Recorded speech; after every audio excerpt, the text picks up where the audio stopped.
with verse 12. And I left off with a question yesterday. And by the way, I would just want to give a greeting to our YouTube and internet audiences. Someone emailed me yesterday. I don't even know who it is. I don't even know where it is, but some person says they're taking class with you. So you have fellow students all over the country right now. Taylor, that make you just feel warm and fuzzy all over, this global community that we're a part of. I'd like to teach the world to sing perfect harmony. I left off yesterday with an important question, and that is, what happens to the church when people are terrified of the church? I mean, you got people dropping dead in church. Is that really kind of the kind of church you want to attend regularly? The answer is absolutely yes. Verse 12. The apostles performed miraculous signs and wonders among the people. And all the believers used to meet together in Solomon's colonnade. Again, that's the largest colonnade in the temple in Jerusalem. It's over on the south side of the temple. It's the big columns, the good shade. That's where the Christians met. Everybody knew that's where those Christians met. And they see this gathering of believers, which, by the way, is getting larger and larger. Starts with 120 in chapter 2. By chapter 3, 120 in chapter 1. By chapter 2, we've got 3,120. Now here in chapter 5, we have more and more people joining. And it says, no one else dared join them. So all the believers are over there in Solomon's colonnade. And lots of other Jews are coming in and out of the temple to make their offerings, to perform their sacrifices. There were brits going on, that is, circumcisions going on, teaching going on in different places, business to be haggled over. But they kind of left the Christians alone. No one joined them. The word means to be glued together. It is kalamai, to be glued together. And these non-believers wouldn't join the believers. Or was it the believers? See, here's the problem. The next sentence says, even though they were highly regarded by the people, nevertheless, more and more men and women believed in the Lord and were added to their number. So if they're not joining the believers in Solomon's colonnade, then how are they joining the church? So some have suggested, and honestly, and I don't know what the right answer is, some have suggested what they're doing, and obviously they're joining the church.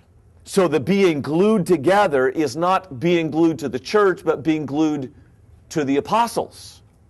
That they're avoiding intimate connections with the apostles, which actually makes some sense if you read back in verse 12. The apostles are performing miraculous signs and wonders among the people. All the believers used to meet in Solomon's colonnade, and people are not joining them. Is the them the Christians in Solomon's colonnade, or is the them the apostles who are running around doing miracles? I kind of favor the view that they're avoiding intimate fellowship with the apostles.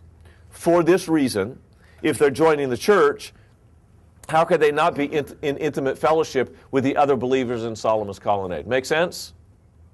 The stronger point is that when the church, or I should say when God demonstrates His holiness in the church and people are stricken with fear of God, that doesn't make them run away from the church. I'm convinced that people are more interested in a God who is terrifying than a God that is easily managed.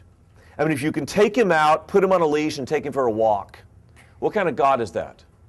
Which is why idolatry seldom has this great pull for people. Oh, I know in some cultures it does. But as a general rule, as Isaiah mocks, if you go out and chop a tree down, you use half the tree for an idol and the other half the tree for firewood, you know that there's something missing in that.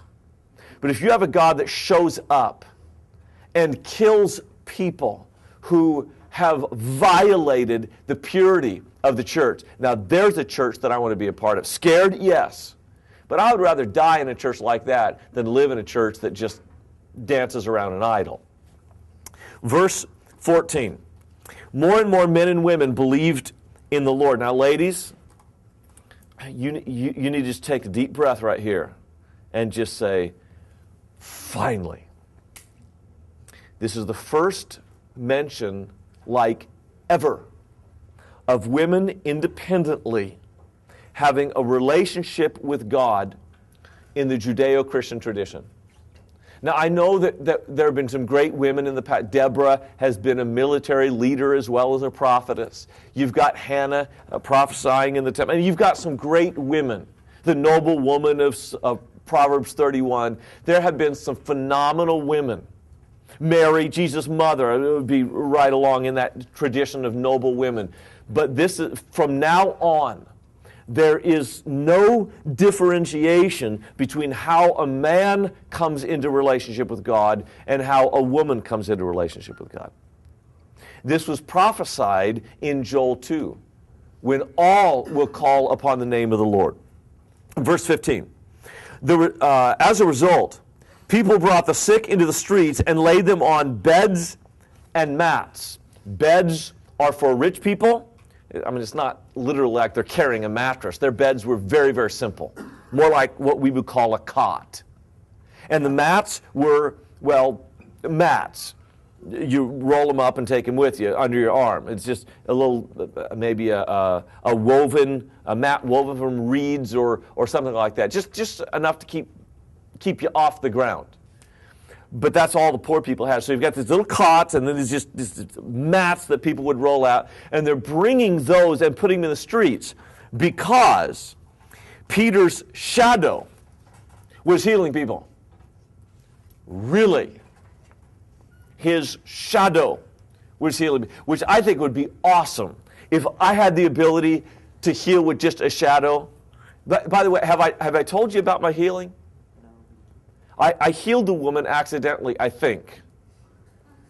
I'm not sure. You want to know the story? I was in a revival in the hill country of Texas. Boerne, Texas, to be exact. And there was this woman named Eva. And I'd worked with her at camp. Eva was a lot of fun. She's the kind of person you could just, mess around with. And so at camp, Eva and I were teasing one another, to go and just push each other, just fun stuff. She came to church that night when I was preaching a revival.